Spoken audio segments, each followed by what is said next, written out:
तो आज का जो हमारा नया लेक्चर है वो है वेव ऑप्टिक्स। ठीक है, वेव ऑप्टिक्स पे हम बात करेंगे। अब देखिए, वेव ऑप्टिक्स पे जब पूरा चैप्टर पढ़ाया जाता है तो उसको तो बहुत डिटेल में पढ़ाया जाता है, लेकिन चूंकि हमारा एग्जाम नज़दीक है, हम बिहार बोर्ड के अगर पॉइंट ऑफ व्यू से देखें तो वेव ऑप्टिक्स में दो डेरिवेशन जो हाइजन साहब ने दिए हुए थे, एक तो angle I is equal to angle R जो कि हमारे रिफ्लेक्शन का लॉ है उसको प्रूव किया था उन्होंने, और एक जो स्नेल्स का लॉ था क्या था, mu one sine I is equal to mu two sine R, उसको प्रूव किया था। तो इन दोनों लॉ को हम यहाँ पे बेसिकली प्रूव करने वाले हैं, वो आपको पढ़ लेना है, वो उसमें से एक जरूर पूछ देता है आपके एग्जाम में। और इसमें जितने भी फॉर्मूले हैं मैं वो आपको रिवाइज करा दूंगा, बस इससे ज़्यादा अभी कुछ नहीं कराया जा सकता। ठीक है, मुश्किल से मुश्किल 30 से 40 मिनट का या 50 मिनट तक का वीडियो बन जाए। ठीक है, तो आप अच्छे से इस लेक्चर को देख लीजिएगा, क्योंकि इससे एक दो सवाल जरूर मिलेगा आपको। ऑब्जेक्टिव में 2-3 सवाल मिल सकता है, और ये डेरिवेशन में से मे भी एक डेरिवेशन आपके एग्जाम में पूछ सकता है। ठीक है, तो आज का लेक्चर थोड़ा इंपॉर्टेंट है। चलिए, तो सबसे पहला है कि हमारा लॉज ऑफ रिफ्लेक्शन क्या था। पहला जो लॉज ऑफ रिफ्लेक्शन होता है वो ये बोलता है कि जो लॉज ऑफ रिफ्लेक्शन होता है वो बोलता है कि जो एंगल आई होगा वो एंगल आर के बराबर होगा। एंगल आई क्या होता है, एंगल ऑफ इंसिडेंस। ठीक है, एंगल ऑफ इंसिडेंस मतलब जो इंसिडेंट रे किसके साथ बनाती है, नॉर्मल के साथ बनाती है, और एंगल आर क्या होता है, एंगल ऑफ रिफ्लेक्शन। ठीक है, ये बेसिक आपको पता होना चाहिए कि एंगल आई और एंगल आर क्या होता है। ठीक है, जो नॉर्मल रे किसके साथ बनाती है, रिफ्लेक्टेड रे के साथ। अब देखिए होता क्या, बेसिकली ये आपका सरफेस है, ये क्या है आपका सरफेस है।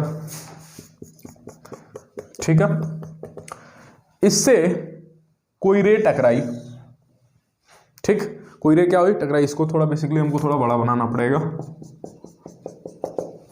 बिल्कुल एक एक बात समझते जाइएगा। ठीक है, इसको मैं इरेज करता हूं। यहां पे कोई रे आई टकराई, इस रे को क्या नाम दीजिएगा आप, इंसिडेंट रे। क्या नाम दीजिएगा, इंसिडेंट रे। अब ये रे आके यहां से टकराई, क्या एक टाइम में एक ही रे निकलते हैं किसी सोर्स से? नहीं, इसने एक टाइम में तो बहुत सारे रे निकलते हैं ना। तो यदि हम और सभी रे को देखें ध्यान से, तो हम क्या करते हैं, बेसिकली यहां पे एक लाइन खींचते हैं जिसको बोला जाता है वेव फ्रंट। क्या बोला जाता है, वेव फ्रंट। जैसे कि देखिए बाकी सारे भी रेज आ रहे थे,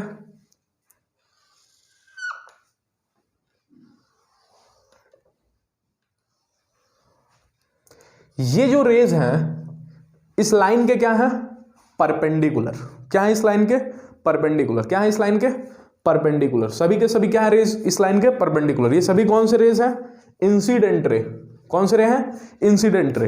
ये सभी के सभी इंसिडेंट रे इस लाइन के क्या है, परपेंडिकुलर हैं। इस लाइन को बोला जाता है wave front.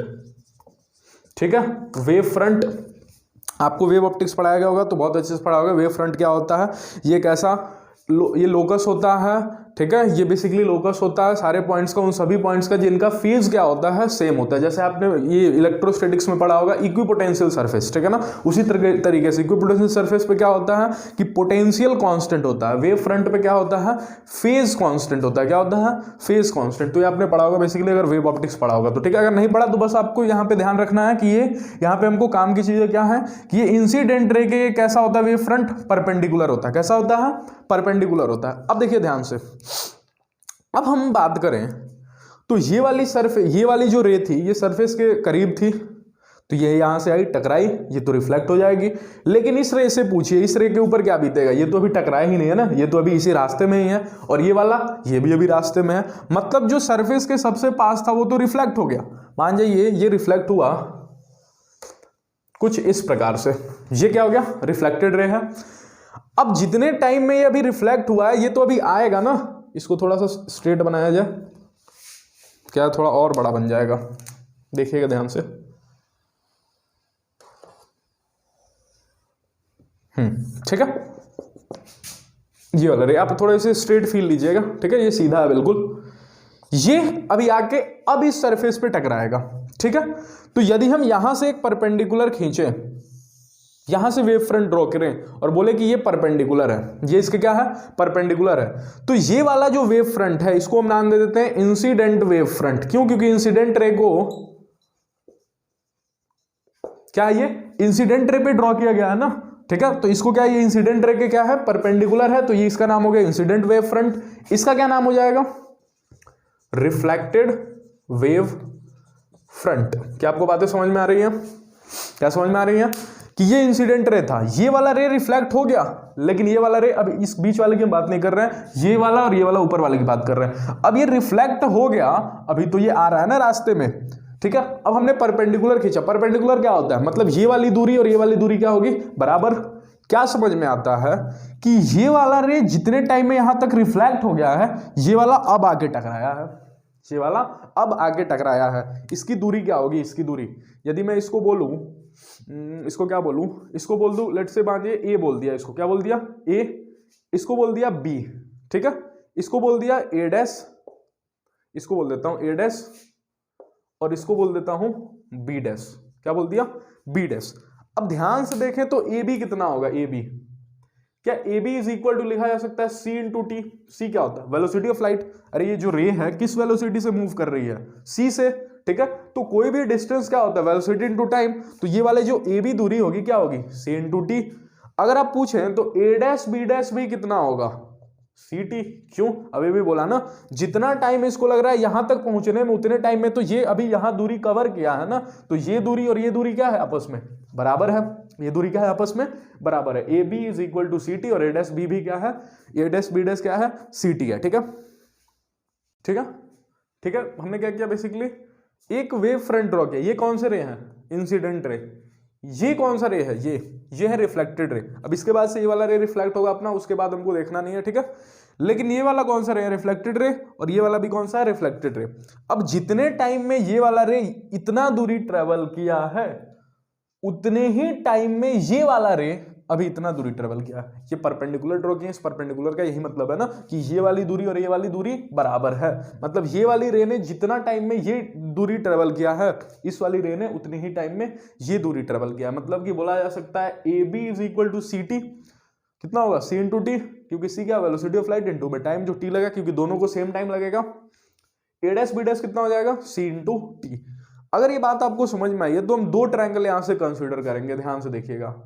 In triangle A dash B dash, क्या ये 90 डिग्री है, अभी बोला ना इंसिडेंट रे और वेव फ्रंट के बीच में ये कितना एंगल होता है, क्या ये वेव फ्रंट है, अरे क्या ये वेव फ्रंट है, ये वाला लाइन वेव फ्रंट है, और ये कौन सा रे, इंसिडेंट रे। अभी बोला वेव फ्रंट और रे के बीच में कितना एंगल होता है, 90 डिग्री, वो है 90 डिग्री। तो हमने बोला ए डैश बी डैश, ये वाला ट्रायंगल, एंड ये वाला ट्रायंगल कंसीडर करें, that is A B dash. यदि आप इन दोनों ट्रायंगल को ध्यान से देखें तो एक एंगल एक साइड, ठीक है, एक एंगल एक साइड, और ये वाला साइड क्या है, कॉमन है। यदि आप ध्यान से देखें तो इस ट्रायंगल में बोला जा सकता है कि एंगल ए डैश बराबर बी, क्या ये बात बोला जा सकता है कि ए डैश एंगल और बी बराबर है, that is equal to 90 degree, क्या ये बात बोला जा सकता है, ध्यान से सोचिएगा। दूसरी बात क्या बोली जा सकती है, अभी ऊपर लिखा है कि ए बी बराबर A dash B dash, that is equal to C T, क्या ये बात बोली जा सकती है, ये पहला बात, ये दूसरा बात। तीसरा बात क्या बोला जा सकता है कि ए बी डैश क्या है, दोनों ट्रायंगल में कॉमन है, ए बी डैश क्या है, कॉमन है। तो अगर आपने 9th क्लास में पढ़ा होगा कि एक एंगल और दो साइड मिल जाए तो दोनों ट्रायंगल क्या होते हैं, कॉन्ग्रुएंट। तो यहां लिखा जा सकता है both triangles are congruent, both triangles are congruent. यदि दोनों ट्रायंगल कॉन्ग्रुएंट हैं तो ऐसा सिखाया जाता है और ऐसा निकाला भी गया है, ठीक है, ज्योमेट्री द्वारा, कि ये जो वेव फ्रंट है, ये जो सरफेस के साथ एंगल बनाती है, वो एंगल ऑफ इंसिडेंस ही होता है बेसिकली। और यहां पे ये वाली जो वेव फ्रंट है, कौन वाली wave front, reflected wave front, reflected wave front जो सरफेस के साथ बनाती है वो बेसिकली आ रही होता है, ठीक है। तो आई एंगल ऑफ इंसिडेंस किसके बराबर होता है, वेव फ्रंट एंड सरफेस के बीच का एंगल, बीच का एंगल। आर क्या होता है, वेव फ्रंट, ये कौन सा wave front, incident wave front, reflected wave front end किसके बीच का एंगल होता है, सरफेस का। क्या पूरी बात समझ में आई है आपको। तो अगर ध्यान से देखें तो इस ट्रायंगल में यदि ये तीन चीजें बराबर हैं तो ट्रायंगल कॉन्ग्रुएंट है। कॉन्ग्रुएंट का मतलब होता है एग्जैक्ट। तो क्या ये वाला एंगल इस वाले एंगल के भी बराबर होना पड़ेगा, तो angle I is equal to angle R, ठीक है। तो थोड़ा सा कॉम्प्लिकेटेड है ये बात, मैं भी मानता हूँ, लेकिन समझने लायक चीज़ है। क्या है, अगर आपने वेव ऑप्टिक्स पढ़ा होगा तब तो आपको आसानी से समझ में आ गया होगा। नहीं समझ में आया तो मुद्दे की चीज़ क्या है कि इंसिडेंट रे आ रहा था, हमने एक लाइन खींचा, जो लाइन क्या था, परपेंडिकुलर था। वेव ऑप्टिक्स की भाषा में इस लाइन को वेव फ्रंट बोला जाता है। वेव फ्रंट ऐसा लोकस होता है सभी पॉइंट्स का जिन पे क्या होता है, फेज सभी रेज का, सभी वेव्स का फेज, सभी वेव का फेज क्या होता है, कांस्टेंट होता है। ठीक है, तो वेव फ्रंट हमेशा कैसा होता है, इसकी खासियत क्या होती है कि wave front is always perpendicular to the ray. यदि ये इंसिडेंट वेव फ्रंट है तो इंसिडेंट रे के परपेंडिकुलर होगा, और यदि ये रिफ्लेक्टेड वेव फ्रंट है तो क्या होगा, रिफ्लेक्टेड रे के पैरेलल होगा। तो यहां पे बोल दिया जाए ए डैश क्या है, incident wave front, incident wave front. ठीक है, और बी डैश क्या है, रिफ्लेक्टेड वेव फ्रंट। ठीक है, फिर हमने दो ट्रायंगल कंसीडर किया, हम अभी बोले कि ये 90 डिग्री है, ये 90 डिग्री है। ठीक है, जितने टाइम में ये दूरी ये ट्रेवल करेगा उतने ही टाइम में ये दूरी भी ट्रेवल करेगा। ठीक है, तो बोला जा सकता है ए डैश बी डैश बराबर है और ए बी क्या है, बराबर है। ठीक है, और ये साइड तो कॉमन है, तो दोनों ट्रायंगल कॉन्ग्रुएंट है। तो अगर दोनों ट्रायंगल कॉन्ग्रुएंट है तो ये एंगल और ये एंगल बराबर है, ये होता है आई और ये होता है आर। तो एंगल आई बराबर किसका, एंगल आर के। लॉज ऑफ रिफ्लेक्शन पहला प्रूव हो गया। दूसरा देखते हैं स्नेल्स लॉ, वो थोड़ा बहुत आसान है। चलिए ठीक है, अगला जो लॉ, अगला जो derivation that is Snell's law. आपको स्नेल्स लॉ पढ़ाया गया होगा कि रिफ्रैक्शन के टाइम में, रिफ्रैक्शन के टाइम पे एंगल आई मतलब इंसिडेंस एंगल और रिफ्रैक्टेड एंगल बराबर नहीं होते हैं। ठीक है, μ1 sin i is equal to μ2 sin r, ये होता है। ठीक है, ये आई क्या है, इंसिडेंस एंगल, आर क्या है, रिफ्रैक्टेड एंगल, μ1 क्या है, रिफ्रैक्टिव इंडेक्स जिससे रे आ रही है, μ2 क्या है, रिफ्रैक्टिव इंडेक्स जहां रे जा रही है। तो यदि हम रिफ्रैक्शन का केस ड्रॉ करें तो ये है μ1, ये है μ2। ठीक है, हम मान के चल रहे हैं कि μ2 इज ग्रेटर देन μ1, मतलब ये डेंसर मीडियम है और ये क्या है, रेयर मीडियम है। ठीक है, अब यदि कोई लाइट रे आएगी, इंसिडेंट होगी सरफेस पे, यदि कोई लाइट रे इंसिडेंट होगी सरफेस पे, और ये है ये नॉर्मल, ये क्या है, नॉर्मल। तो यदि इसको पता चलेगा कि सामने वाला मीडियम डेंसर है, यदि इसको पता चला सामने वाला मीडियम डेंसर है, तो डेंसर मीडियम क्या करेगा, अपने पास बुला लेता है, नॉर्मल के क्या करता है, पास बुला लेता है। तो ये कहीं कुछ रे है। ठीक है, अब आपको फिर से वही कॉन्सेप्ट याद आएगा कि एक टाइम में एक रे तो आती नहीं है, बहुत सारे रे आती है। ये तो सरफेस के काफी पास थी, लेकिन कोई एक और रे होगा जो सरफेस से दूर होगा।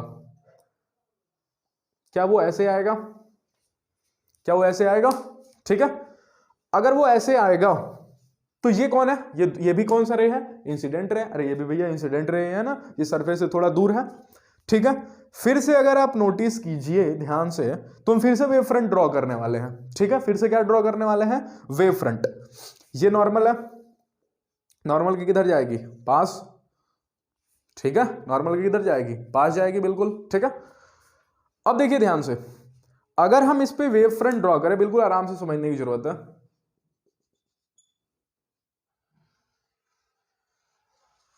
अगर हम इस पे वेव फ्रंट ड्रॉ करें, this is the wave front, कौन वाली, इंसिडेंट वेव फ्रंट। कौन सा वेव फ्रंट है, इंसिडेंट वेव फ्रंट। इसको बेसिकली मैं ब्लैक मार्कर से बनाता हूं ताकि आपको वेव फ्रंट दिखे।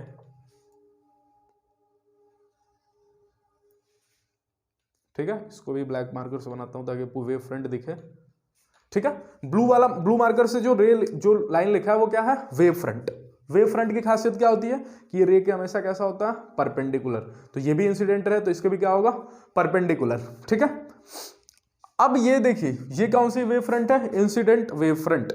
समझ में क्या आता है ना कि ये रे जब टकरा गई, मतलब यहां पे पहुंच गई, उतनी देर में ये वाली रे अभी यहां तक ही आई है। पिछला ही वाला केस, जब ये वाली रे यहां सरफेस को आके हिट कर दी है, तब तक ये वाली रे अभी कहां तक आई है, यहां तक ही आई है। इतना पोर्शन तो अब इस समय के बाद, इतना पोर्शन ये कब ट्रेवल कर रही है। अब हमको अगर ये यहां पे रिफ्रैक्टिव वेव फ्रंट बनाए तो दैट इज नथिंग बट इसके परपेंडिकुलर। क्या ये होगा, यही होगा ना, ये 90 डिग्री, क्या यही होगा। रिफ्रैक्टेड एंगल, मैं बार बार रिफ्लेक्टेड बोल रहा हूं, रिफ्रैक्टेड एंगल के साथ कितना डिग्री बनाएगा, 90 डिग्री। तो ये भी तो रिफ्रैक्टेड रे है, तो ये भी बोलेगी कि मेरे साथ भी 90 डिग्री बनेगा, बिल्कुल बनेगा। ठीक है, अब अगर आप ध्यान से देखें तो ये भी 90 डिग्री, ये भी 90 डिग्री। इसका मतलब क्या समझ में आया, ये वाली जो दूरी है, ये वाली रे, ये इतना जब ट्रेवल कर रही है तब तक ये वाली रे इतना दूर ट्रेवल कर चुकी है। मतलब इतना ये रिफ्रैक्ट भी हो गई है, तब तक ये आके सरफेस को हिट कर रही है। मतलब ये वाली रे इतना जब तक चली तब तक ये वाली रे इतना चली है। ठीक है, क्या ये बात आपको समझ में आ रही है? अगर आप ध्यान से देखें ज्योमेट्री का इस्तेमाल करें तो क्या ये आई होता है? अरे क्या ये आई होता है? ध्यान से देखिए, क्या ये आई होता है? ये कौन सा वेव फ्रंट है? Refracted wave front. क्या यही होता है? अगर आप ध्यान से देखेंगे तो यही होता है, रिफ्रैक्टिव वेव फ्रंट। अगर मैं ध्यान से देखूं ज्योमेट्री पे तो ये कितना है? आई। ये कितना होगा? मैं लिख नहीं रहा हूं, थोड़ा सा डायग्राम कॉम्प्लिकेटेड हो जाएगा। ये कितना होगा? 90 माइनस आई। ये कितना होगा? 90 माइनस आई। तो ये पूरा 90 है ना, तो ये कितना हो जाएगा वापस से? आई। एक बार फिर से, ये आई तो ये 90 माइनस आई, तो ये दोबारा कितना हो जाएगा? आई, क्योंकि ये पूरा 90 डिग्री है ना, सोच लीजिएगा।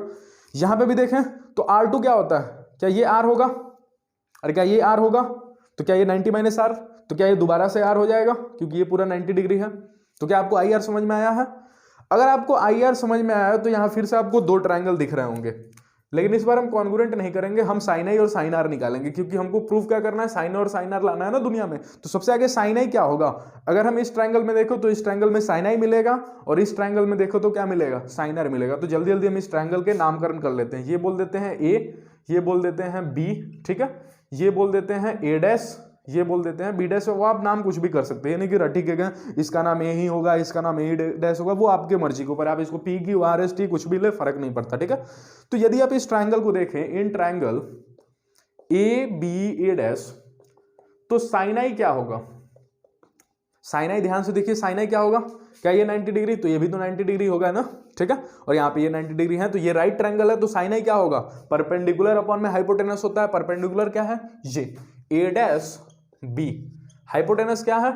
A डैश, हाइपोटेनस क्या है? A dash. अगर आप ध्यान से देखें और सोचें तो क्या A dash B is nothing but C1T। C1T, क्या इस दूरी को C1T बोला सर? ये C1 क्या है? Speed of light in this medium. Speed of light in म्यू1 मीडियम बोला जा सकता है, जिसकी रिफ्रैक्टिव इंडेक्स म्यू1 है, उसमें इसकी स्पीड है कितनी? C1। उसमें इसकी स्पीड कितनी है? C1। जरूरी थोड़ा कि ये हवा है जो C आप लिखिएगा, म्यू1 है, कोई एक मीडियम है, उस मीडियम में कुछ इसकी स्पीड कितनी है? C1। क्या जितना टाइम इस रे को लगा इतने दूर चलने में, क्या उतने ही टाइम में ये वाली रे इतना चली है? ध्यान से देखिए तो क्या T तो अभी भी आज के दिन उतना ही होगा, लेकिन क्या आपकी बार C1 होगा? नहीं। क्यों सर C1 क्यों नहीं होगा? अरे भैया आपने मीडियम चेंज कर दिया ना, और मीडियम चेंज कर दिया तो C1 थोड़ी रह जाएगा, अब तो स्पीड चेंज हो जाएगा। चेंज हो गया कितना होगा सर? कुछ भी, हम मान लेते हैं C2। क्या ये बात आपको समझ में आई? C1 C2 क्या है? This is speed of light in mediums. This is speed of light in mediums. ये C1 क्या है? Speed of light in this medium. C2 क्या है? Speed of light in this medium. Sir ये T क्या है? टाइम है। जितने टाइम में ये वाला रे इतना दूरी चल रहा है, उतने ही टाइम में ये वाला रे कितना चल रहा है? ये तो टाइम तो दोनों में फिक्स है ना, तो टाइम तो दोनों में सेम है। तो लिखा क्या सकता है? A डैश B को C1T अपॉन में A डैश। ठीक है, देखिए हाइजेन ने जैसे प्रूफ किया था वही है, बेसिकली लॉ है, उसी को प्रूफ किया जा रहा है। एक ऐसे ही प्रूफ होता है, बस आप जान जाइए। ठीक है, C1T अपॉन में A डैश। अगर आप इस ट्रायंगल को देखें, इस ट्रायंगल से साइन आर मांगे तो ये ट्रायंगल साइन आर देगा। साइन आर क्या होगा? परपेंडिकुलर अपॉन में हाइपोटेनस, हो तो हर ट्रायंगल के लिए होता है। ठीक है, इसमें परपेंडिकुलर क्या है? आपको परपेंडिकुलर और हाइपोटेनस देखना चाहिए। जिसपे थीटा और 90 दोनों होते हैं वो बेस होता है, जिसपे खाली 90 होता है वो होता है परपेंडिकुलर। तो परपेंडिकुलर क्या है?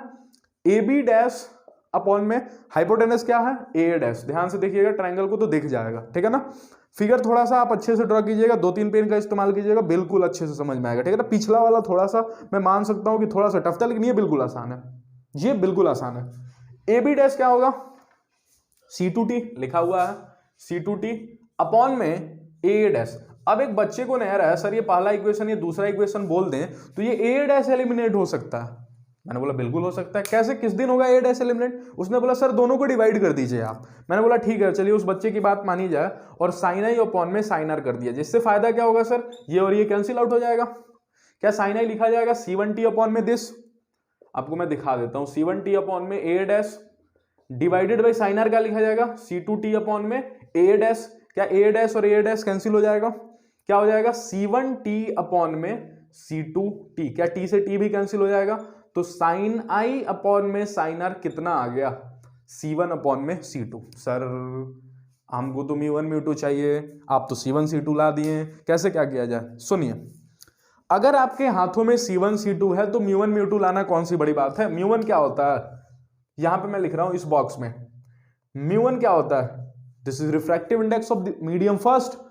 अगर किसी भी मीडियम की रिफ्रैक्टिव इंडेक्स क्या होती है, c speed of light in air upon में उस मीडियम की स्पीड कितनी है c1।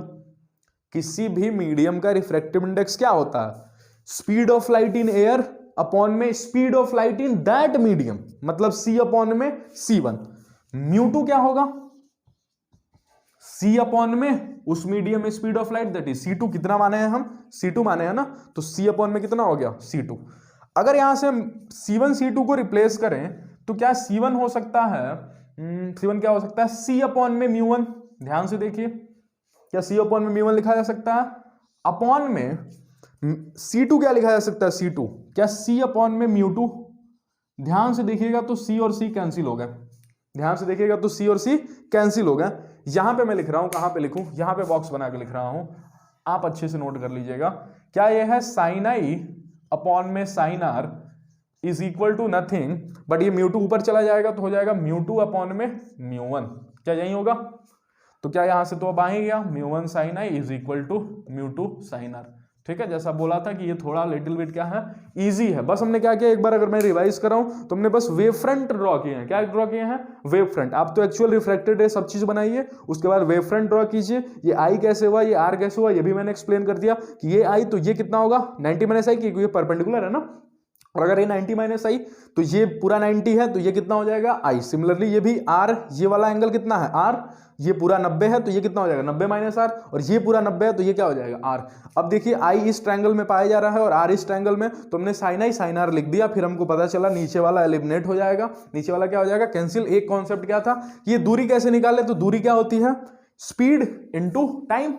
कोई भी डिस्टेंस क्या होता है स्पीड इंटू टाइम। स्पीड बोले तो क्या है, ये रे है ना, तो रे की स्पीड कितनी है इस मीडियम में, कुछ है c1 इंटू में t।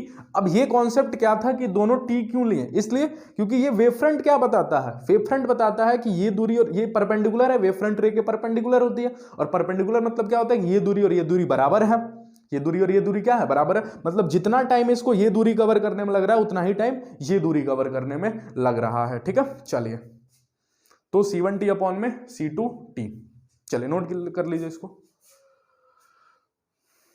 सॉरी मैंने दूरी बराबर बोल दिया, ये मिस्टेक हुई, एक सेकंड रुकिए। ठीक है, ये बेसिकली ये बात गलती करना कि ये दूरियां बराबर है, ये पिछले केस में बराबर थे। क्यों, क्योंकि पिछले केस में इंसिडेंट रे और रिफ्लेक्टेड रे दोनों टाइम वेलोसिटी सेम था ना, क्योंकि दोनों तो एक ही मीडियम में हो रहा था। यहाँ पे इंसिडेंट रे और रिफ्लेक्टेड रे दोनों अलग अलग मीडियम में है ना, तो दोनों टाइम स्पीड अलग अलग है, तो ये दूरियां बराबर नहीं है, ये दूरियां बराबर नहीं है। बट कॉन्सेप्ट क्या है कि जितना टाइम लगा इसको ये दूरी कवर करने में उतना ही टाइम इसको ये दूरी लगा कवर करने में। मतलब ये जब तक हिट कर रहा है इस सरफेस को ये वाला रे, तब तक ये वाला रे इतना रिफ्लेक्ट भी हो चुका है। ठीक है, चलिए नोट कर लीजिए। ठीक है, तो ये आपको समझ में आया। अब हम बेसिकली वेव ऑप्टिक्स में कुछ फॉर्मूला आते हैं, उन फॉर्मूला को हम देख लेते हैं। ठीक है, और समझ भी लेते हैं, सिर्फ फॉर्मूला समझेंगे आप, ताकि अगर आपके ऑब्जेक्टिव में पूछ दे सवाल तो आप कर लें। ठीक है,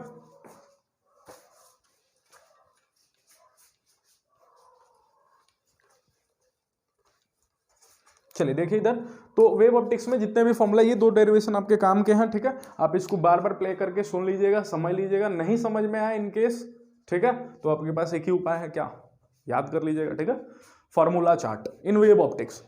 अब देखिए सबसे पहली चीज क्या होती है कि मान लीजिए कोई सोर्स है S1, आपको पता है कि लाइट का जो वेव है वो SHM करता है। ठीक है, तो इसकी इक्वेशन है y is equal to a1 sine omega T. ये ओमेगा क्या होता है, एंगुलर फ्रीक्वेंसी, और ये क्या है, इसको बोला जाता है फेज। क्या बोला जाता है, फेज। ठीक है,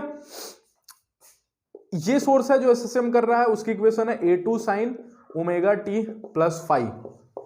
ठीक है, ओमेगा टी प्लस में फाइव, ओमेगा टी क्या है, फिर से वही फेज है। ठीक है, अब देखिए अगर ये दोनों SHM कर रहे हैं तो किसी भी टाइम अगर ये दोनों जाके मान जाइए कहीं मिल रहा है तो यहाँ के पार्टिकल को भी SHM कराएंगे, और इस टाइम जो इनका इक्वेशन होगा ये क्या दोनों जोड़ के होगा, y is equal to a1 sine omega T plus में a2 sine omega T plus five.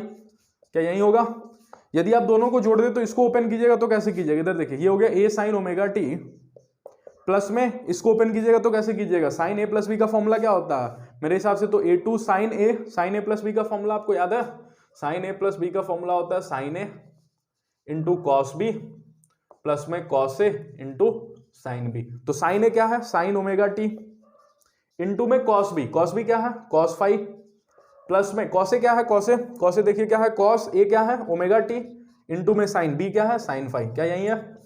अगर यही है तो देखिए कुछ कॉमन आ रहा होगा, ये A1 है क्या, हाँ A1 है, ठीक है ये A1 है। देखिए कुछ कॉमन आ रहा होगा क्या, साइन ओमेगा टी यहाँ पे भी है और साइन ओमेगा टी यहाँ पे भी है, तो यहाँ से कॉमन आएगा बेसिकली साइन ओमेगा टी। क्या कॉमन आएगा, साइन ओमेगा टी।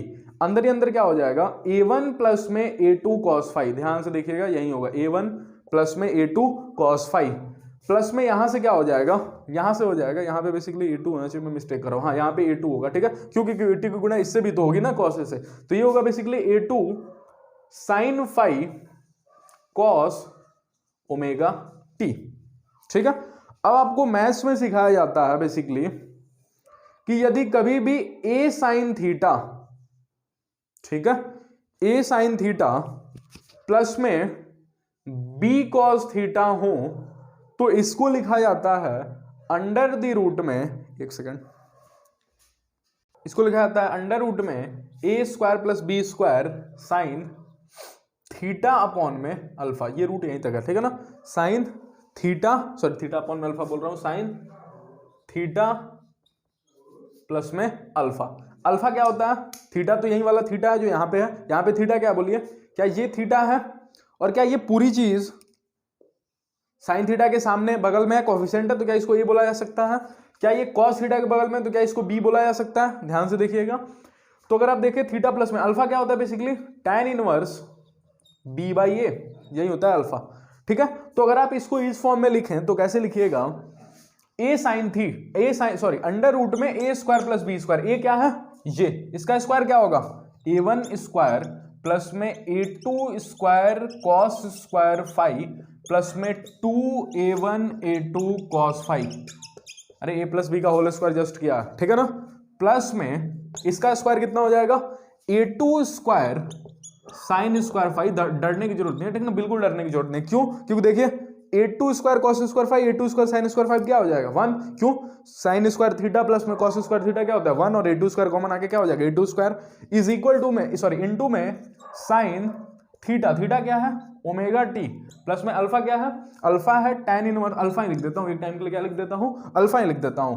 तो ये क्या लिखा है, क्या ये 1 हो गया, तो ये लिखा है अंडर रूट में A1 स्क्वायर प्लस में A2 स्क्वायर प्लस में 2A1 A2 cos phi into में साइन ओमेगा टी प्लस में अल्फा। क्या यही चीज लिखा हुआ है, ठीक है, ये होती है यहां के एसएचएम की इक्वेशन। तो अगर दो सोर्स दिए हुए हैं जिनके एसएचएम की, जिनके वेव की इक्वेशन, ये किसकी इक्वेशन होती है, वेव की इक्वेशन। अब वेव क्या करते हैं, एसएचएम करते हैं, तो एसएचएम की इक्वेशन टाइप में ही होती है इनकी, ये होती है वेव की इक्वेशन। अगर दो सोर्स हैं जिनसे लाइट रे निकल रही हैं तो दोनों सोर्स रे की वेव है, तो वेव की इक्वेशन क्या है ये। अगर ये कहीं जाके मिल रही हैं तो वहां यहां पे जो उनका नेट इक्वेशन आएगा वो क्या होगा ये, ठीक है ना। इसको बेसिकली बोल देते हैं ए नेट। ये A1 A2 क्या है, एम्पलीट्यूड, क्या है एम्पलीट्यूड, तो इसको बेसिकली क्या होता है ए नेट इंटू में साइन ओमेगा टी प्लस में अल्फा, ठीक है ना। तो ये बेसिकली आपसे पूछा जा सकता है, तो ये मैंने डिराइव बता भी दिया कि कैसे आया, ठीक है ना। ए नेट क्या है, नेट एम्पलीट्यूड, नेट एम्पलीट्यूड कितना है अंडर रूट में A1 square plus A2 square plus में 2A1 A2 कॉस फाई। अब बोला क्या गया है कि मान लीजिए, यहां पे ही मैं बता दे रहा हूं, मान लीजिए कि A1 और A2 are 2 वेक्टर, जबकि एक्चुअल में वेक्टर नहीं होते, क्यों, अरे एम्पलीट्यूड वेक्टर थोड़ी होगा, एम्पलीट्यूड तो स्केलर होता है। लेकिन इसको देख के ऐसा बोला गया कि मान लीजिए A1 और A2 दो वेक्टर हैं, ये A1 है, ये A1 है और ये A2 है, तो इनका नेट क्या होगा, इनका नेट कुछ ये होगा, ये होगा A नेट, इनके बीच का जो एंगल होगा वो होगा फाई। इसको बोला जाता है फेज डिफरेंस। क्या बोला जाता है, फेज डिफरेंस। दोनों के बीच में दोनों के बीच में एंगल कितना है फाई, तो ये दोनों के बीच का एंगल कितना है फाई, तो ये दोनों के बीच का डिफरेंस इसको बोला जाता है फेज डिफरेंस। क्या बोला जाता है, फेज डिफरेंस। और A1 सॉरी ये बेसिकली A1 यहां पे होगा और A2 यहां पे होगा, और A1 और A नेट के बीच का जो एंगल होता है वही होता है अल्फा। तो alpha is nothing but angle between A1 and A net. ठीक है, A1 कौन होगा सर? A1 कौन होगा? देखिए क्या A1 वो है जिसका फेज छोटा है। क्या ओमेगा टी और ओमेगा टी प्लस 5 में छोटा कौन है? Omega T. तो A1 इज नथिंग बट जिसका फेज छोटा है, जिसका फेज क्या है? छोटा है। तो यदि मैंने दे दिया A1 सॉरी यदि मैंने दे दिया एक इक्वेशन, मैं अभी करा देता हूं, ठीक है ना, ये आगे नोट कीजिए, इतना ये आपको पता होना चाहिए। क्या किया मैंने? ये दो इक्वेशन है, फिर मैंने दोनों को जोड़ दिया, पूरा गणित है, बाकी कुछ नहीं है। फिर अंडर रूट में ए नेट, अगर आपसे पूछे कोई नेट एम्पलीट्यूड कितना होगा, तो अंडर रूट में A1 square plus A2 square plus में 2A1 A2 cos phi. Phi क्या होता है? A1 और A2 के बीच का एंगल, A1 और A2 के बीच का एंगल। अल्फा क्या होता है? अल्फा क्या होता है? अल्फा होता है A1 और A नेट के बीच का एंगल। तो ये बातें आपको पता होनी चाहिए, इतना नोट कीजिए, बस आगे प्रोसीड करते हैं। आगे इससे ज्यादा मैं कुछ नहीं बताऊंगा। चलिए, ये निकल के आ गया, सबसे पहला फॉर्मूला क्या निकल के आ गया कि वाई नेट क्या होता है? A net sign omega T plus में अल्फा। ठीक है ना, यहां पे ओमेगा टी क्या है? फेज ऑफ A1, पहले सोर्स का फेज है। पहले सोर्स का क्या है? फेज है। पहले सोर्स का जो एम्पलीट्यूड सॉरी पहला जो सोर्स है उसका फेज है ये ओमेगा टी। और A1 किसको मानते हैं? A1 अभी भी बोला, A1 कौन होता है? जिसका फेज छोटा होता है, स्मॉलर फेज वाला। ठीक है सर, एक एग्जांपल कोई दिखाइए ना। मैं बोला बिल्कुल दिखा रहा हूं, रुकिए। स्मॉलर फेज वाला अल्फा क्या होता है? Angle between A1 and A net. मतलब पूरी कहानी में आपको A1 तो पता करना ही पड़ेगा, और A नेट तो मैंने बता दिया क्या होता है। A net under the root में A1 square plus A2 square plus में 2A1 A2 cos फाई। ठीक है ना, ये दोनों वेक्टर नहीं होते, ध्यान दीजिए, लेकिन इनका जो ये नेट है ना, ये कुछ वेक्टर टाइप में आता है, इसीलिए इसको मान लिया जाता है कि मान लीजिए कि ये वेक्टर है, लेकिन एक्चुअल में क्या है? स्केलर है। फाई क्या है? फेज डिफरेंस, दोनों के बीच का फेज डिफरेंस, फेज डिफरेंस। ठीक है ना, बुला सकता है angle between A1 and A2।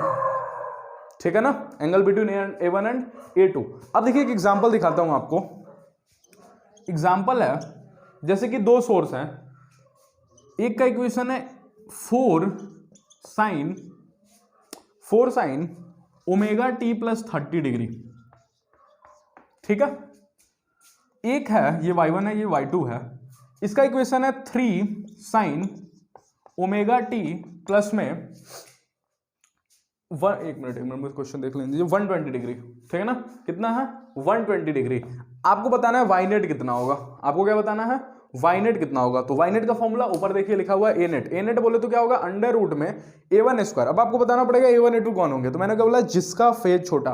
देखिए इसका फेज छोटा है, क्या ये ओमेगा टी प्लस 30 बड़ा होगा कि ओमेगा टी प्लस 120 बड़ा होगा? ओमेगा टी प्लस 30 छोटा होगा ना, ये छोटा होगा ना। तो अगर ये छोटा होगा तो A1 कौन है यहाँ पे? 4, और A2 कौन है? 3। क्या यही है? तो क्या लिखा जा सकता है? 4 का स्क्वायर। यहां पे तो कोई दिक्कत नहीं होती, बट एक जगह दिक्कत होती है अल्फा के टाइम में। 4 प्लस में 3 का स्क्वायर प्लस में 2 इंटू 4 इंटू 3 इंटू में कॉस क्या? फाई। दोनों के बीच में फेज डिफरेंस कितना है? दोनों के बीच में फेज डिफरेंस कितना बताइए? 120 माइनस 30। बोलिए 120 माइनस 30। दोनों के बीच में एंगल कितना है? ये फाई क्या होता है? Phase difference, angle between A1 and A2। दोनों के बीच में एंगल कितना है? Omega T plus b 120 minus में अगर ये कीजिएगा तो 120 माइनस 30 कितना हो जाएगा? 90 डिग्री। कितना हो जाएगा? cos 90 degree. इंटू में क्या है? Sign omega T. Omega T है कि फेज ऑफ A1 है? ध्यान से देखिए, क्या है ये? Phase of A1। क्या है? Phase of A1। और पहली बार जब हमने प्रूव किया था तो फेज ऑफ A1 कितना लिया था? Omega T. बट आज के दिन फेज ऑफ A1 कितना है? Omega T plus 30 degree plus में अल्फा। अब आपको ये अल्फा पता करना पड़ेगा। सर अल्फा कैसे पता करें? मैंने क्या बोला? अल्फा क्या है? कहा गया? Alpha is angle between A1 and A net. तो सबसे आगे आपको A1 लिखना पड़ेगा। A1 क्या होता है? A1 क्या है? 4। तो क्या 4 है? इधर है। A2 कितना है? 3। दोनों के बीच में एंगल कितना है? 90 डिग्री। तो क्या A1 4 है, A2 3 है? A2 कितना है? 3 है। तो क्या इन दोनों का जो नेट होगा वो कुछ ये होगा, और ये कितना होगा? 5। अंडर रूट में A1 स्क्वायर प्लस में A2 स्क्वायर प्लस में 2A1, इसको सॉल्व कीजिएगा तो कितना हो जाएगा? 5, क्योंकि ये तो पूरा 0 हो गया। 4 का स्क्वायर 16 और 3 का स्क्वायर 9, 25, और ये कितना हो जाएगा? 5। तो अगर ये 4 है, ये 5 है, तो ये कितना डिग्री होगा? 37 डिग्री। कितना डिग्री होगा? 37 डिग्री। अरे राइट एंगल ट्रायंगल से ये 5 हो गया, ये 4 हो गया, तो कितना डिग्री होगा? 37 डिग्री होगा ना। तो 37 डिग्री मतलब A1 और A नेट के बीच में एंगल कितना है 37 डिग्री, तो अल्फा कितना हो जाएगा 37 डिग्री।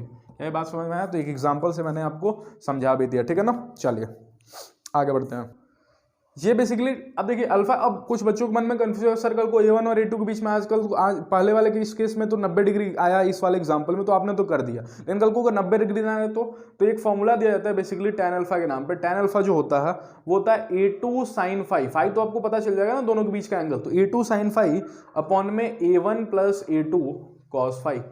तो आपको पूरा खेल किस पे डिपेंड करेगा कि A1 A2 पहचानना। A1 कौन होगा जिसका फेज छोटा होगा, तो A1 A2 आपको सबसे पहले कहानी में पहचानना पड़ेगा। ये आ गया पहला फॉर्मूला। दूसरा फॉर्मूला क्या होता है, relation between phase difference and path difference. Phase difference क्या है, एंगल के बीच का डिफरेंस। किसके बीच का डिफरेंस, एंगल के बीच का डिफरेंस। और पाथ डिफरेंस क्या है, पोजीशन के बीच का डिफरेंस। क्या है, पोजीशन के बीच का डिफरेंस। वो कितना होता है आपको पढ़ाया गया वेव ऑप्टिक्स में, इसको पूरा मतलब समझाया जाता है, लेकिन मैं यहां पे फॉर्मूला में डायरेक्ट लिख रहा हूं। Delta phi is equal to होता है 2 पाई अपॉन में lambda delta x. Delta phi क्या है, फेज डिफरेंस, मतलब दोनों सोर्स के बीच का एंगल का डिफरेंस। ये साइन के अंदर जो है क्या है, एंगल है ना, यही तो है फेज, क्या यही फेज है। तो दोनों ही मतलब वेव के इक्वेशन के बीच का जो एंगल का डिफरेंस होगा दैट इज फेज डिफरेंस। और दोनों के बीच में जो पोजीशन का डिफरेंस होगा, किसका, पोजीशन का डिफरेंस, वो क्या होगा डेल्टा एक्स। तो इट इज बोला जा सकता है इसको पाथ डिफरेंस। क्या बोला जा सकता है, पाथ डिफरेंस। ठीक है, चलिए नोट कीजिए। अब देखिए बेसिकली होता क्या है ना कि जहां भी आपको ब्राइट स्पॉट दिखाई दे रहा है वहां वेव के इंटरफेरेंस का मैक्सिमा बनता है। क्या बनता है, मैक्सिमा।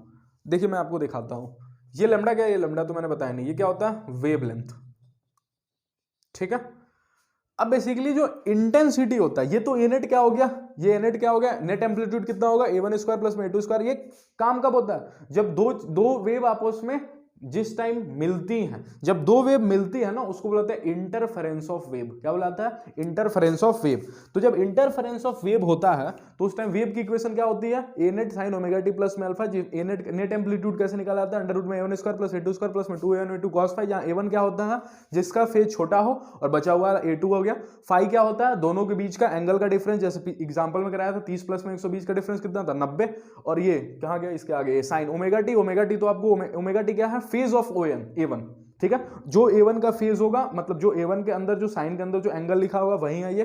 और अल्फा क्या है, अल्फा के नाम पे मैंने फॉर्मूला भी दे दिया। और होता क्या है बेसिकली ये angle between A and A net. तो पूरा फॉर्मूला मैं टर्मिनोलॉजीज को मैं समझा दे रहा हूं। ठीक है, तीसरा है कि जो नेट इंटेंसिटी होती है, कब, नेट इंटेंसिटी कहने का मतलब जब दो भी वेव मिलते हैं आपस में, मतलब जब उनका इंटरफेरेंस होता है तो उस समय उसकी इक्वेशन ये होती है। लेकिन जो इंटेंसिटी होती है बेसिकली वो होता है I1 प्लस में I2 प्लस में 2 रूट में I1 I2 cos फाई। ठीक है, I1 I2 cos phi.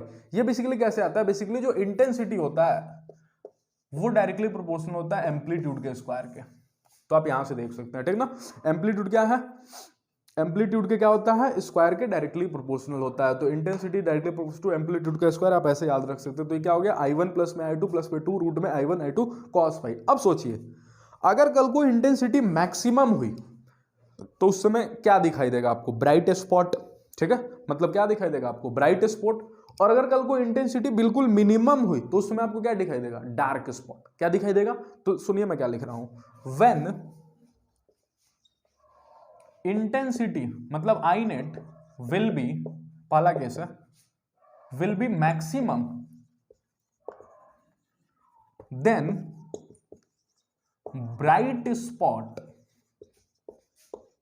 Will be seen. किसका ब्राइट स्पॉट, लाइट का ब्राइट स्पॉट, किसका, लाइट का। तो जब भी दो वेव आपस में मिलती हैं उसको बुलाते हैं इंटरफेरेंस ऑफ, जिस जगह मिलते हैं उसको बुलाते हैं इंटरफेरेंस ऑफ वेव। उनकी इक्वेशन ये होती है उस समय नेट इंटेंसिटी ये होता है, और अगर वो इंटेंसिटी मैक्सिमम हो रही होगी जिस पोजीशन पे मैक्सिमम, क्योंकि इंटेंसिटी चेंज होते रहेगा ना, क्यों, क्योंकि भैया ये फेज पार्ट डिफरेंस बदलते रहेगा, पार्ट डिफरेंस बदलते रहेगा तो फेज डिफरेंस बदलते रहेगा, फेज डिफरेंस बदलते रहेगा तो इक्वेशन बदलते रहेगा, और इक्वेशन बदलते रहेगा तो इंटेंसिटी बदलते रहेगा, क्योंकि एम्पलीट्यूड के स्क्वायर के तो डायरेक्टली प्रोपोर्शनल होता है। ठीक है, तो पूरा खेल इससे डिपेंड कर रहा है पार्ट डिफरेंस और फेज डिफरेंस पे। तो जैसे जैसे पोजीशन चेंज होगा क्या बदलेगा, पार्ट डिफरेंस बदलेगा ही बदलेगा। ठीक है ना, चलिए, तो यदि समय के साथ पोजीशन चेंज हो रही है तो कहीं ब्राइट स्पॉट दिखाई देगा, कहीं डार्क स्पॉट दिखाई देगा, और बीच में और भी कुछ दिखाई देगा। ठीक है ना, वो डिपेंड करेगा इंटेंसिटी पे। तो जब नेट इंटेंसिटी मैक्सिमम होगी तो उस टाइम कौन सा स्पॉट दिखाई देगा, ब्राइट स्पॉट।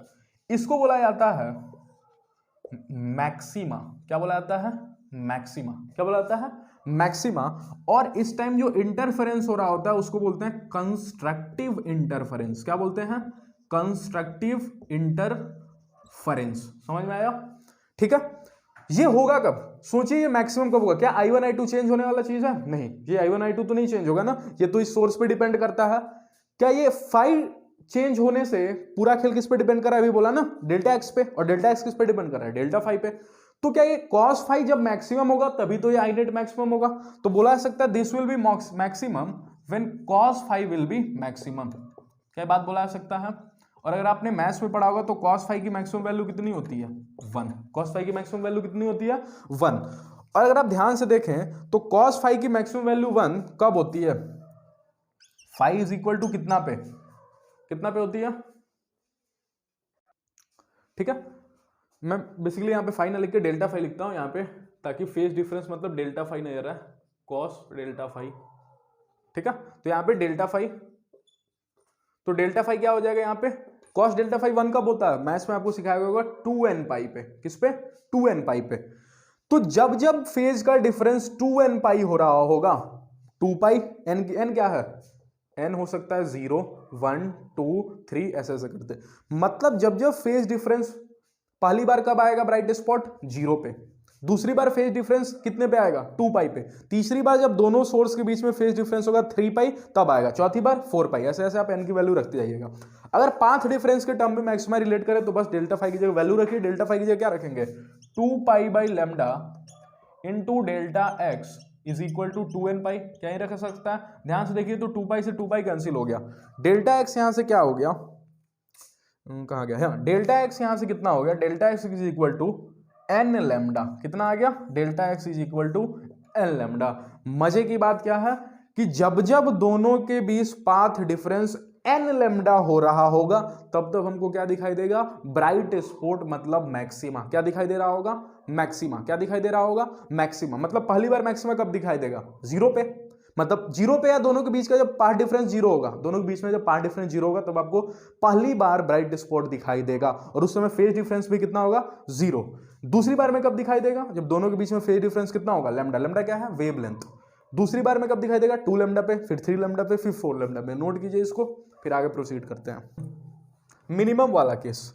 अब देखिए यहाँ पे कॉन्स्ट्रक्टिव इंटरफेरेंस के टाइम पे क्या बोल सकते हैं, इंटेंसिटी कितनी होगी। अगर हम मान लें आई नेट कितना हो जाएगा, आई नेट मैक्सिमा के टाइम पे, मतलब जब मैक्सिमम इंटेंसिटी होगी तो कॉस डेल्टा फाई कितना होगा, 1 होने से कितना हो जाएगा, I1 प्लस में I2 प्लस में 2 रूट में I1 I2। इतना ही हो जाएगा मैक्सिमा के टाइम पे, देखिए।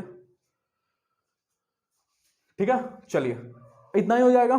अब अगर कल को हम बोलते हैं I1 बराबर I2, जो कि मैक्सिमम क्वेश्चन मैक्सिमम केसेस में होता है, ठीक है ना, I1 बराबर क्या होगा, I2। अगर कल को I1 बराबर I2 होगा तो I नेट कितना हो जाएगा, क्या यहां से हो जाएगा 2i प्लस में यहां से कितना हो जाएगा 2 रूट में I स्क्वायर कितना हो जाएगा 2i, तो इज इक्वल टू कितना हो जाएगा 4i।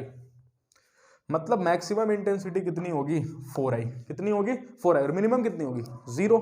मिनिमम कितनी होगी, 0। सोचो दूसरा केस, when I net will be minimum, then कौन सा स्पॉट दिखाई देगा आपको, dark spot will be seen. ठीक है ना, क्या बोला जाता है इसको, इसको बोला जाता है मिनिमा। क्या बोला जाता है, मिनिमा, या फिर डिस्ट्रक्टिव इंटरफेरेंस। क्या बोला जाता है, डिस्ट्रक्टिव इंटरफेरेंस या फिर मिनिमा। क्या आपको समझ में आया, होगा कब ये, क्या तब होगा जब कॉस डेल्टा फाई 0 होगा। अरे क्योंकि कॉस इसकी मिनिमम वैल्यू कितनी होती है, 0 की -1? सोच के बोलिएगा बिल्कुल। कॉस थीटा की मिनिमम वैल्यू कितनी होती है, 0 की -1? -1 रेंज होता है -1 से 1, तो कितना होता है -1।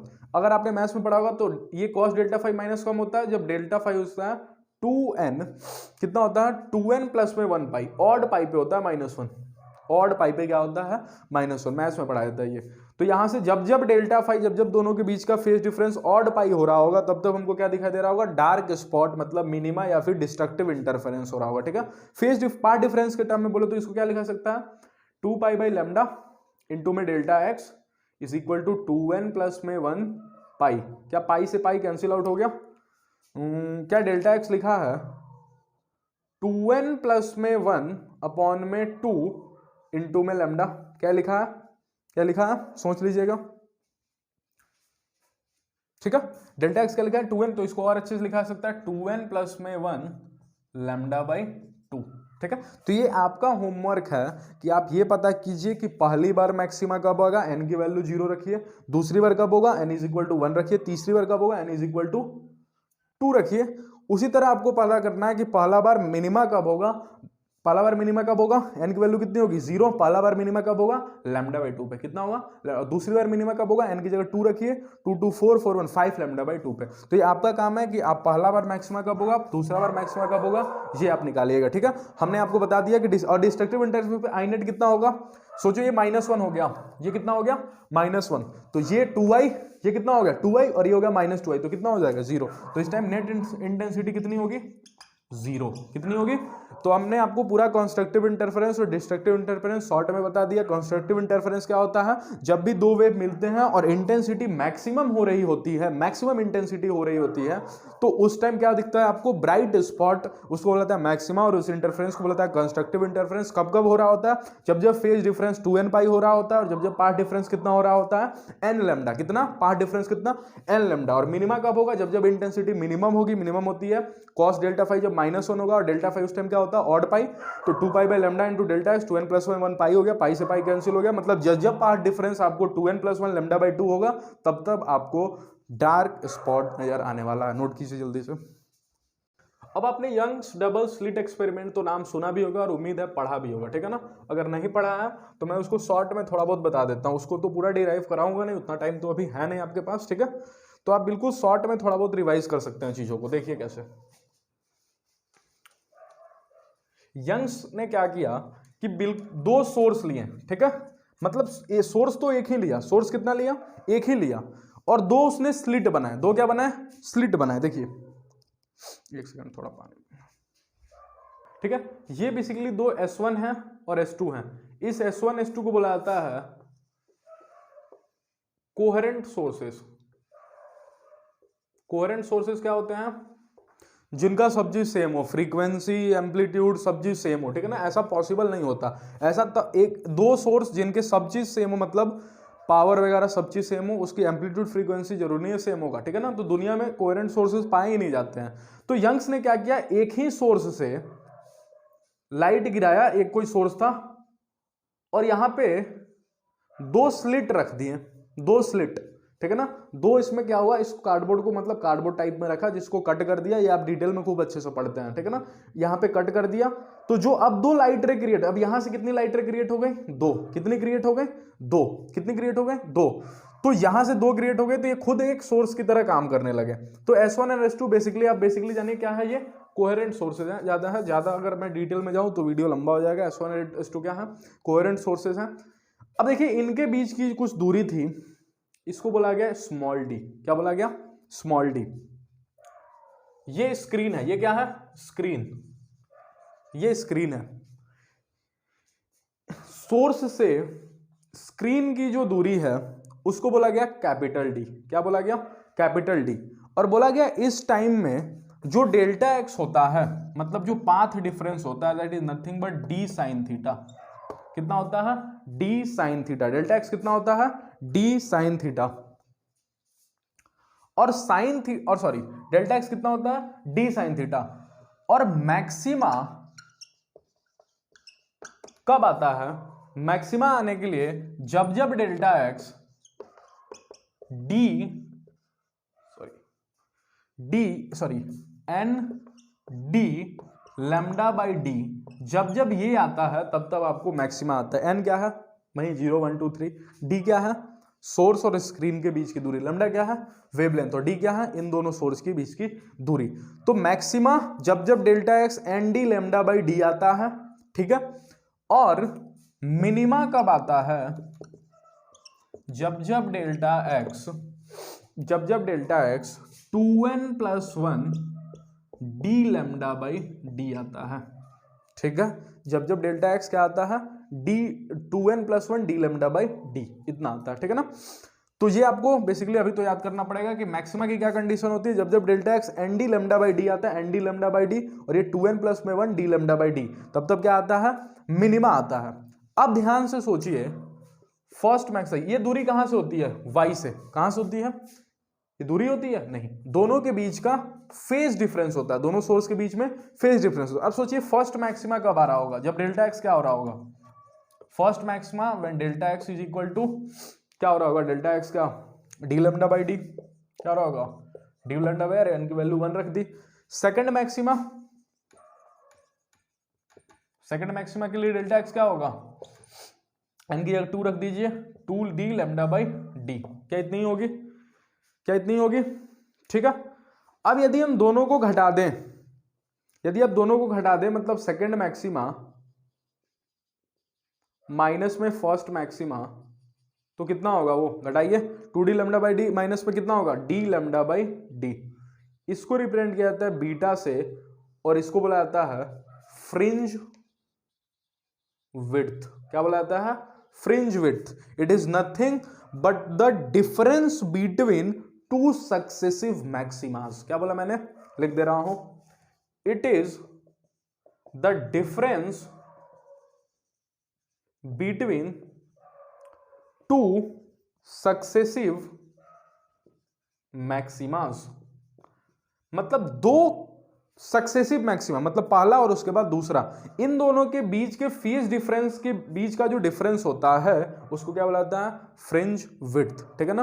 तो नोट कर लीजिए, आज का लेक्चर यहीं पे खत्म होता है। इसके अलावा मुझे नहीं लगता कुछ बचा वेब ऑप्टिक्स में जो आपके बिहार बोर्ड एग्जाम में पूछा जाएगा, ठीक है ना। ये beta D lambda by D बहुत इंपॉर्टेंट है। डी क्या है स्क्रीन से उसकी दूरी, और स्मॉल डी क्या है दोनों सोर्स के बीच की दूरी। सोर्स कैसे है कोहेरेंट, मतलब जिसका फ्रीक्वेंसी एम्पलीट्यूड सब चीज क्या है सेम है। चलिए नोट कीजिए, ये 5 मिनट में मैं थोड़ा सा पूरा यहाँ पे सीरीज लिख देता हूं, ठीक है ना। ये सेंटर है। अब जो साइन थीटा होता है ना, इस वाले केस में जो साइन थीटा होता है, कहां लिखूं इसको, बेसिकली मैं इरेज कर देता हूं।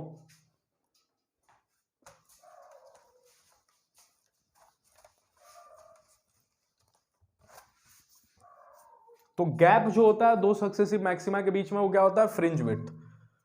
डेल्टा एक्स क्या होता है d sine theta. Delta x इस टाइम में क्या होता है d sine theta. Delta x क्या होता है डी साइन थीटा। जो साइन थीटा होता है वो होता है basically y by d. Y क्या होता है इस सेंटर से दूरियां, इस सेंटर से दूरी, इस सेंटर से दूरी, वही है वाई, ठीक है। तो यदि आप डेल्टा एक्स को ध्यान से देखिएगा तो डेल्टा एक्स क्या है डी साइन थीटा, और साइन थीटा क्या होता है वाई बाई डी। रखिए यहां पे, तो डेल्टा एक्स क्या हो जाएगा डी वाई बाई डी। क्या यही होगा। मैक्सिमा के टाइम में डेल्टा एक्स क्या हो रहा होता है, अभी बोला हमने कितना होता है डी लैम्डा बाई डी। क्या इतना ही होता है D lambda by D,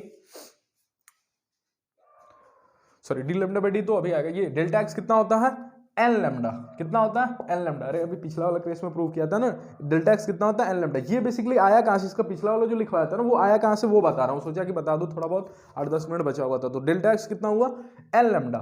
delta x कितना है डी बाई, ये आपको रटना पड़ेगा अभी sine theta y by d कहां से हो, क्योंकि उसके लिए मुझे पूरा यहाँ पे लिखना पड़ेगा, वो उसके लिए पूरा ड्रॉ करना पड़ेगा मुझे। तो sine theta y by two अभी के लिए आप रट लीजिए। डेल्टा एक्स कितना हुआ d y by d is equal to n lambda. क्या इतना ही हुआ। तो y कितना हुआ यहां से n D lambda by D. y कितना हुआ n D lambda by D, ठीक है। तो बेसिकली जो पिछले केस में भी ये डेल्टा एक्स लिखा था ना वो गलती से हो गया था। ये y होता है। y क्या होता है सेंटर से दूरिया, सेंटर से दूरिया। तो सोचिए पहली बार मैक्सिमा कब आ रहा होगा जब n की वैल्यू कितनी होगी 0, सॉरी एन की वैल्यू कितनी होगी 0, तो वाई कितना होगा 0। तो सबसे पहले तो मैक्सिमा आपके सेंटर पे ही आ रहा होगा, मतलब ये जो लाइट स्पॉट है, ठीक है, वो सबसे पहले आपको किस पे दिख रहा होगा, सेंटर पे, जिसको बोला जाता है सेंट्रल मैक्सिमा। क्या बोला जाता है, सेंट्रल मैक्सिमा। जब एन की वैल्यू 0 होगी तो आपको पहला मैक्सिमा दिखाई देगा, फर्स्ट मैक्सिमा। ये बात आपको समझ में आ रही है। जब एन की वैल्यू 1 होगी तो आपको सेकंड मैक्सिमा दिखाई देगा। ये सेंटर से कितनी दूरी पे होगा, क्या y is equal to d lambda by d. जो पिछले केस में डेल्टा एक्स लिखा था ना, वो थोड़ा मिस्टेक हो गया था, ठीक है ना, तो उसके लिए कोटि कोटि सॉरी, ठीक है। y इज इक्वल टू कितना हो गया, डी लैम्डा बाई डी। अब डी लैम्डा बाई डी हो गया तो ये y क्या है, सेंटर से दूरिया, मतलब सेंटर से यदि आप डी लैम्डा बाई डी दूरी जाएं तो अब आपको दूसरी बार में मैक्सिमा दिखाई देगा। ये है आपका सेकंड मैक्सिमा। ये क्या है, सेकंड मैक्सिमा, ठीक है ना। ये क्या है आपका सेकंड मैक्सिमा। थोड़ा ये क्या है, लैम्डा डी बाई डी।